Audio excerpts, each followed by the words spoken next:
Hi friends, स्वागत है आपका हमारे चैनल लॉजिकल रिएक्ट्स में। तो आज हम जिस वीडियो को रिएक्ट करने जा रहे हैं उसका टाइटल है आप किसके वंशज हैं।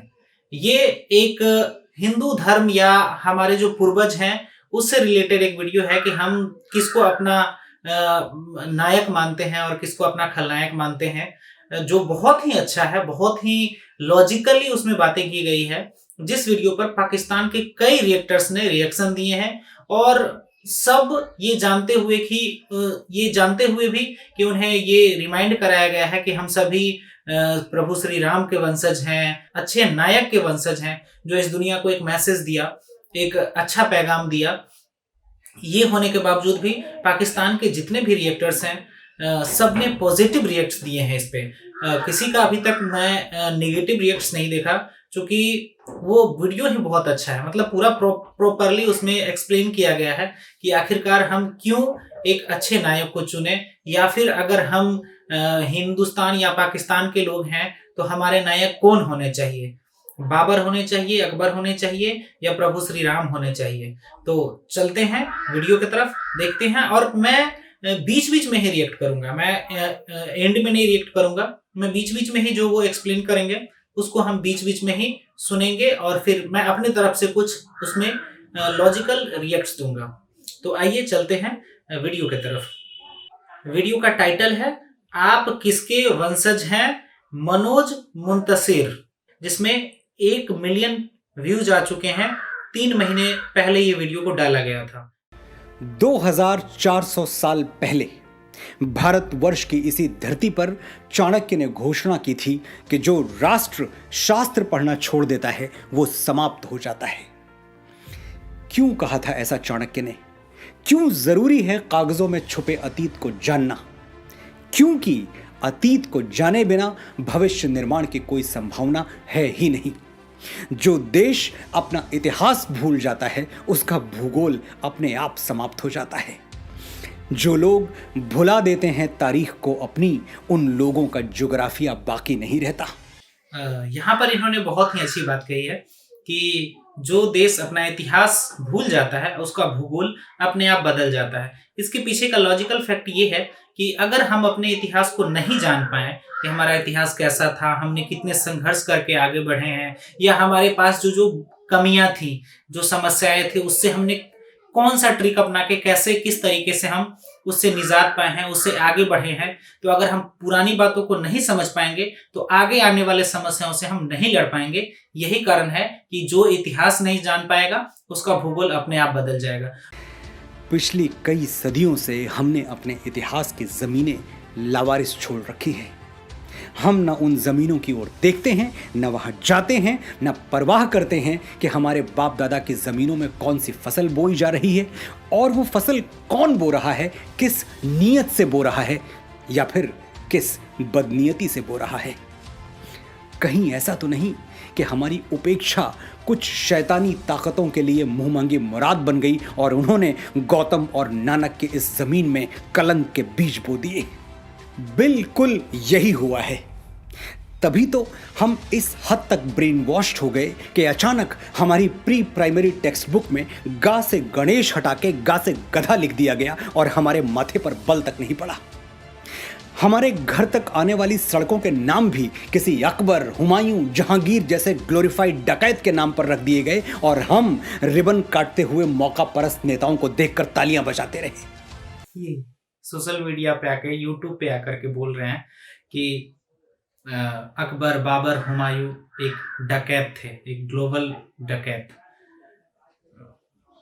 हिम्मत चाहिए इतना बोलने के लिए। खैर, वक्त बदल रहा है।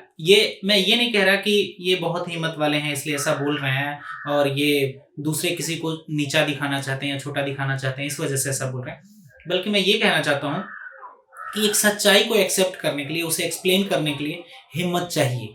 मतलब कई बार हम उन चीज़ों को इग्नोर कर देते हैं सिर्फ इस वजह से कि कहीं ऐसा तो नहीं हो कोई लोग उसे एक्सेप्ट नहीं करे, उसे माने नहीं।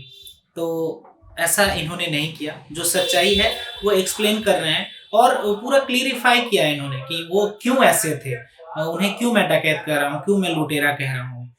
अचानक नैरेटिव बदल दिया गया। आदर्श राज्य कैसा होता है, जैसा अकबर का था। अच्छा, तो राम राज्य क्या था? वो आदर्श नहीं था? अक्सर हम लोग एक उदाहरण देते हैं कि अरे अब राम राज्य आने वाला है। तो चूंकि हम पुराने उन सच्चाइयों को समझ पाते हैं, जान पाते हैं कि राम राज्य में क्या हुआ था, कैसे हुआ था, और आज के टाइम में या फिर हमारे नजदीकी जो इतिहास है अकबर, बाबर, हुमायूं के, उस वक्त में क्या हुए थे ये भी हम जानते हैं। तो बहुत सारे लोग अकबर महान कह देते हैं, अगर मान लेते हैं, सही बात है, अगर अकबर महान है तो फिर राम क्या थे? तो बहुत ही अच्छी बातें ये कह रहे हैं, बहुत ही लॉजिकल बातें कह रहे हैं। और अकबर के राज में हजारों किसानों को जजिया न देने के लिए फांसी पर टांग दिया गया था। ये आदर्श राज्य में होता है? ये तो हमें ढोल बजा के बताया गया कि अकबर ने जजिया माफ कर दिया था, लेकिन माफी से पहले जजिया का खूनी इतिहास हमें कभी नहीं पढ़ाया गया। और उसी अकबर ने वापस गैर मुसलमानों पर जजिया लाद दिया था, यह भी नहीं पढ़ाया गया। चित्तौड़गढ़ में 30,000 सिविलियंस को जिहाद के नाम पर काट डालने वाला आदर्श राजा था। आगरे के किले के सामने मीना बाजार लगवाने वाला जिल्ले इलाही था।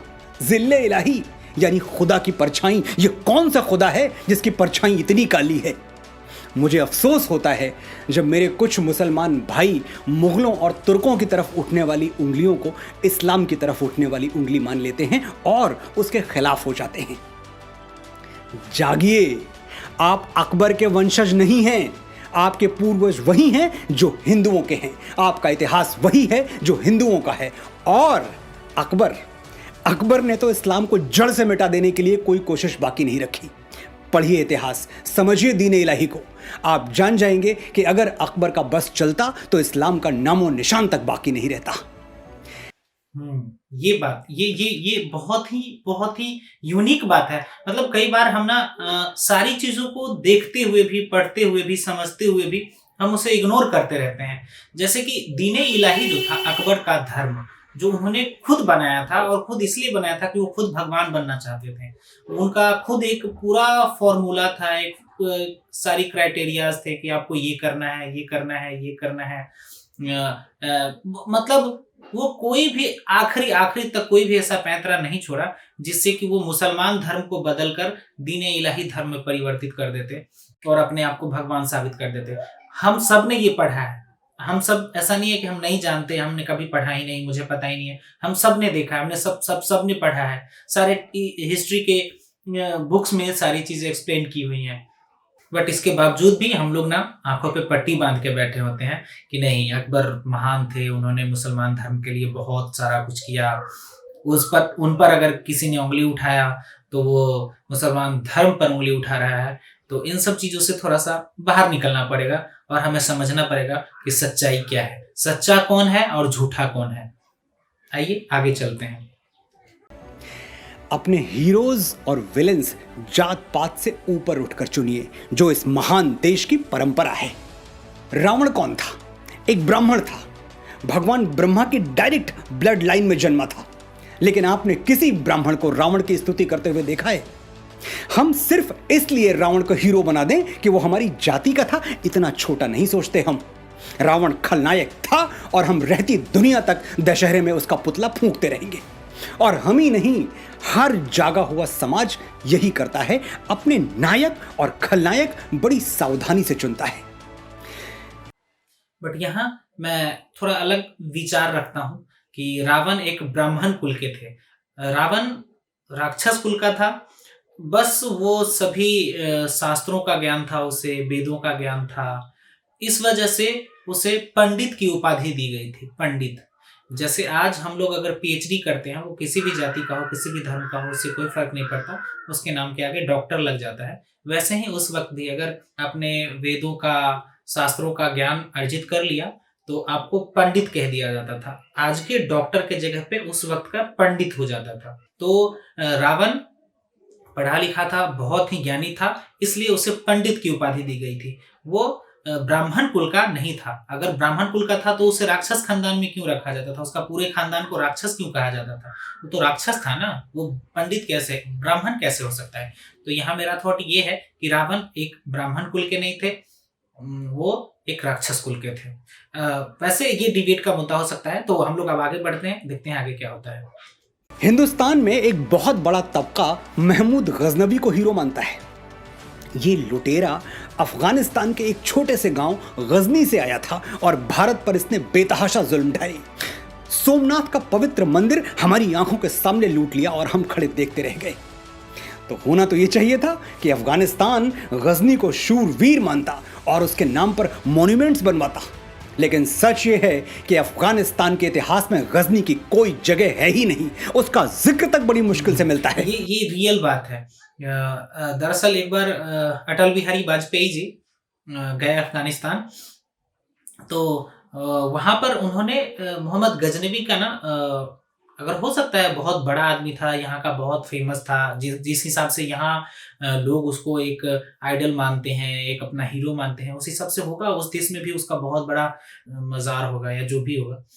तो वो ना ढूंढे, वहाँ के लोगों से उन्होंने पूछा कि ये गजनवी का जार कहाँ है, जहाँ पे उनको दफनाया गया है वो कहाँ पर है। तो बड़ा मुश्किल से ढूंढने पर वो मिला, और जब वहां पे वो गए तो वहां पर देखा कि एक सिंपल सा, उसके ऊपर कुछ नहीं था, जो एक साधारण इंसान का जैसा होता है वैसा ही उनका था, विशेष कुछ भी नहीं था। और कई बार मतलब बहुत सारे लोग तो बता भी नहीं पाए कि मोहम्मद गजनवी थे कौन उसी के देश में, क्योंकि उस देश के लोग ना उसको अपना हीरो नहीं मानते हैं। वो मानते थे कि वो एक लुटेरा था और बस लुटेरा था, इससे ज्यादा कुछ नहीं था। यहाँ के लोगों की तरह नहीं कि कुछ लोग उसको अपना हीरो, कुछ आइडल ऐसा मानते हैं। तो ऐसा कुछ भी नहीं है अफगानिस्तान में गजनवी को लेकर के, ये फैक्ट है।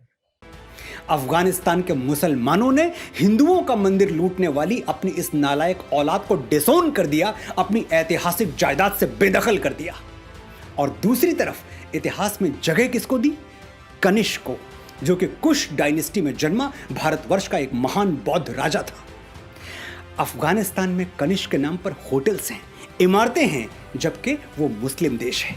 लेकिन यही तो बात है कि हीरोज चुनते हुए हिंदू, मुसलमान, बौद्ध और क्रिश्चियन नहीं देखा जाता, बस चरित्र देखा जाता है, बशर्ते हमारे पास इतनी तटस्थ, इतनी न्यूट्रल आंखें हों। अफगानिस्तान ने अपनी पूजा पद्धति बदली, अपनी संस्कृति नहीं बदली।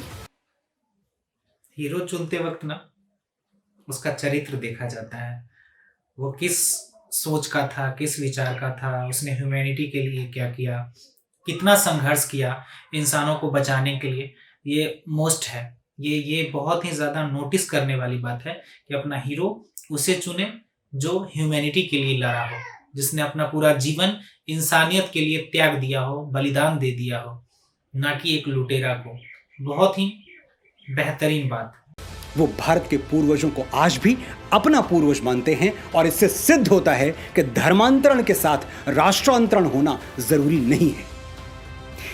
एक और इस्लामिक देश है इंडोनेशिया, जहां 87%, 87% मुसलमान हैं, लेकिन वहां रामलीला ऐसी धूमधाम से होती है कि देखने वाले देखते रह जाएं। इंडोनेशियंस भी राम को अपना पूर्वज मानते हैं। उन्हें इस बात से कोई फर्क नहीं पड़ता कि उनके घरों में रामचरितमानस की जगह कुरान रखा हुआ है। धर्म अलग है तो क्या, पूर्वज तो एक हैं। ये बात जिस दिन मेरे मुसलमान भाइयों को समझ में आ गई, उस दिन हिंदू मुस्लिम एकता के झूठे और राजनीतिक स्वार्थ से लिप्त नारे गायब हो जाएंगे और सचमुच मन के धरातल पर, आत्मा के धरातल पर हम एक हो जाएंगे। वापस लौटते हैं उस बात पर जो मुझे चुभ रही है और आपको भी चुभनी चाहिए। हमें चीख चीख कर बताया गया कि मुगल अंग्रेजों की तरह लुटेरे नहीं थे। वो हिंदुस्तान की दौलत लेके कहीं 7 समंदर पार दूसरे मुल्क में नहीं गए, यहीं रह गए। ठीक है, तो मैं आपके घर पर अटैक करता हूं, कुछ लूट के अपने घर नहीं ले जाऊंगा, बल्कि आपके ही घर में कब्जा करके रह जाऊंगा और आपको, आपके परिवार को, जो कल तक उस घर के मालिक थे, अपना गुलाम बना के रखूंगा। आप मुझे हीरो मानेंगे? नहीं मानेंगे। तो मुगलों को हीरो क्यों मानते हैं और क्यों ऐसी कमजोर दलीलें देते हैं जिस पर हंसी आ जाए? कोई लुटेरा आता है, लूटता है और वहीं रह जाता है कि हाँ मैं आप ही के देश में हूँ, आप ही के जगह पे हूँ, इसलिए मैं महान हूँ, मैं अच्छा हूँ। ये संभव नहीं है ना। अगर आप महान होते, अगर आप अच्छे होते, तो अकबर बाबर की तरह तलवार लेकर के नहीं आते, घोड़े पे सवार होके नहीं आते, लोगों का गला नहीं काटते, बच्चों की हत्या नहीं करते, महिलाओं का बलात्कार नहीं करते। आप भगवान बुद्ध की तरह कई सारे देश जाते और वहाँ के लोगों का विचार बदलते, वहाँ के लोगों के जीवन को जीने का तरीका बदलते, तब आप महान होते, तब आप हीरो होते। एक और दलील है कि मुगलों की हुकूमत में 200 सालों तक कोई सिविल वॉर नहीं हुआ, इतनी शांतिप्रियता बनी रही। ये किसी ने नहीं बताया कि ग्वालियर के किले में मुगलों की तरफ उठने वाली आंखों में जलता हुआ सरिया घोंप दिया जाता था, तो बगावत की हिम्मत कौन करता। और ग्वालियर कोई अकेला किला नहीं है, मुगलों के शासन में ऐसे हजारों कंसंट्रेशन कैंप्स थे जो हिटलर के कैंप्स को शर्मिंदा कर दें। जिन आतताइयों ने तख्त को रिश्तों, नातों, मर्यादाओं और उसूलों के ऊपर रखा, हुकूमत के नशे में अपने बाप को काल कोठरी में ठूंस दिया, अपने ही भाइयों के गर्दनें उतार ली। अगर उनके राज में शांति बनी रही तो वो शांति ऐसी ही थी जैसे सद्दाम हुसैन ने इराक में बनाकर रखी थी या फिर किम जोंग टू ने नॉर्थ कोरिया में बनाकर रखी हुई है। ये दोनों नाम गूगल कर लीजिएगा, आपको मेरी बात समझ में आ जाएगी। बिल्कुल सही बात। किसी को शांत करा के रखना है, बट उसके मुंह में बंदूक का नाल लगा के शांति तो होगी, बट उसके पीछे का कारण बहुत भयावह है, दर्दनाक है। ये मुगल और तो खैर कहीं भारतीय संस्कृति से प्रभावित नहीं हुए, लेकिन बाबा तुलसी की एक चौपाई का अनर्थ इन्होंने जरूर कर दिया। भय बिन होए न प्रीत, डर के बिना शासन नहीं चल सकता। बस ये भूल गए कि श्री राम ने किन परिस्थितियों में डर का सहारा लिया था। जब समुद्र हजारों विनतियों के बावजूद उन्हें लंका जाने के लिए, अपनी प्राण प्रिया सीता को रावण के चंगुल से छुड़ाने के लिए रास्ता नहीं दे रहा था, तब राम विवश हो गए थे बल प्रयोग के लिए। विनय न मानत जलधि जड़, गए 3 दिन बीती, बोले राम सकोप तब, भय बिनु होए न प्रीति। राम ने साम्राज्य विस्तार के लिए कभी भय का सहारा नहीं लिया। राम राज्य में रहने वालों के लिए राम की घोषणा क्या थी जानते हैं? राम राज्यवासी त्वम प्रोचिरस्व ते सिरम, न्यायार्थम युद्धस्व सर्वेषु समम कर, परिपालय दुर्बलम विधि धर्मम वरम, प्रोचिरस्व ते सिरम, राम राज्यवासी त्वम। You live in Ram's kingdom, hold your head high, fight for justice, treat all as equal, protect the weak, know that dharma is above all। Sir उठा के जियो, निर्भय होके जियो, ये राम राज्य है। ऐसे राज्य की तुलना अकबरी कुशासन से हंसी आती है। हम सदियों से इस बात पर खुश होते आ रहे हैं कि शेर शाह सूरी ने दुनिया की सबसे लंबी सड़क बनवा दी, लेकिन श्री राम ने समुद्र पर, पानी पर पुल बना दिया। इसके लिए हम सैटेलाइट इमेजेस मांगते हैं, वरना विश्वास ही नहीं करेंगे। महाराणा प्रताप ने हल्दी घाटी का युद्ध हारा नहीं, ये सिद्ध करने में उस महान मेवाड़ी वीर की आत्मा को 450 साल लग गए। उस दिन हल्दी घाटी में वो राजपूत कुलद्रोही मान सिंह तो महाराणा को नहीं हरा पाया, लेकिन हमारे अविश्वास ने हरा दिया। और महाराणा कोई अकेले नहीं है, पता नहीं अपने कितने वीरों को हमने गुमनामी की अंधी सुरंग में एड़ियां रगड़ के मर जाने दिया, और उन जालिमों को झुक के सलाम बजाते रहे जिनके दुष्कर्मों से भारत मां आज भी खून के आंसू रो रही है। समय आ गया है कि हम अपने गिरेबान में झांक कर देखें। जयचंद के नाम पर हम थूकते हैं, लेकिन एक पल के लिए ठहर के सोचिए, कहीं जाने अनजाने हम भी अपनी संस्कृति और सभ्यता के जयचंद तो नहीं बन रहे, उससे छल तो नहीं कर रहे। मैं प्रेम के मीठे गीत लिखने वाला एक साधारण सा लेखक हूं। आज मेरी बातों में आपको क्रोध और कड़वाहट नजर आई होगी, लेकिन मैं इसके लिए क्षमा प्रार्थी नहीं हूं। मेरा ये क्रोध अगर करंट बनकर आपको नींद से जगा दे तो मैं इस क्रोध का आभारी रहूंगा। मुझे खुद जागने में कई बरस लग गए, आप इतना लंबा समय ना लें। मेरे अनुभवों से सीखें, सच्चे इतिहास के दबे हुए स्वर गुंजायमान करें, अपने बच्चों के लिए सही आदर्श, सही नायक छोड़ें, झूठे नायकों के मुखौटे उतार के फेंक दें, अपनी विरासत को माथे से लगाएं और इस धरती माँ का ऋण चुकाएं जहां मैं और आप बीज बन के फूटे हैं और एक दिन राख बनकर समा जाएंगे। जय भारत, जय भारती।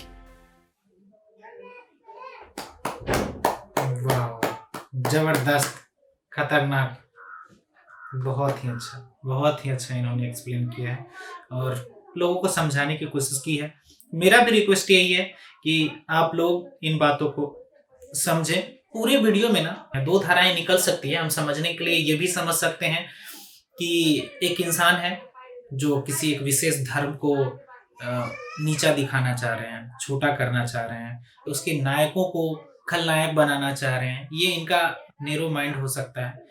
पर दूसरी तरफ ये भी है नहीं, बल्कि मुझे लगता है कि इनका मेन मोटो यही है कि हम सबको सच्चाई को एक्सेप्ट करने की ज़रूरत है। वो वक़्त अब चला गया, वो वक़्त अब बदल गया जब हम कुछ भी एक्सेप्ट कर रहे थे, कुछ भी मान रहे थे, किसी को भी नायक बना रहे थे, चाहे वो भले ही खलनायक हो, बट इतिहास में लिखा गया कि ये नायक था तो हम नायक मान लेते हैं। मुझे अगर 50 साल के लिए सत्ता मिल गई और सब कुछ मेरे हाथ में है, पूरा साम्राज्य मेरे हाथ में है, हर चीज़ शिक्षा से लेके स्वास्थ्य से लेके हर चीज़ मेरे हाथ में है, तो क्या ऐसा नहीं संभव है कि मैं हर चीज़ में अपना सिर्फ पॉजिटिव पॉइंट्स ही दिखाऊं? इतिहास की किताबों में या सारे बुक्स में ये लिखा दूं कि मैं महान हूं, मैं अच्छा हूं, मेरे राज्य में सारी अच्छे ही कार्य हुए, कुछ भी गलत नहीं हुआ।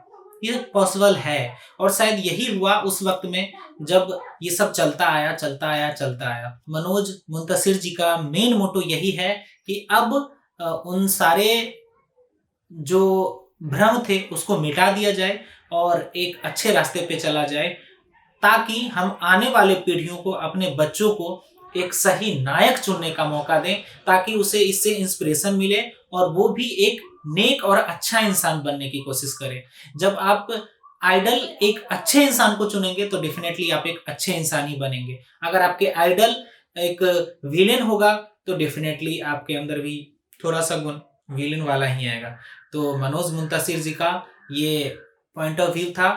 आप लोगों को हमारा ये वीडियो कैसा लगा ज़रूर कमेंट्स कीजिएगा और चैनल को ज़रूर सब्सक्राइब कीजिए। Thank you.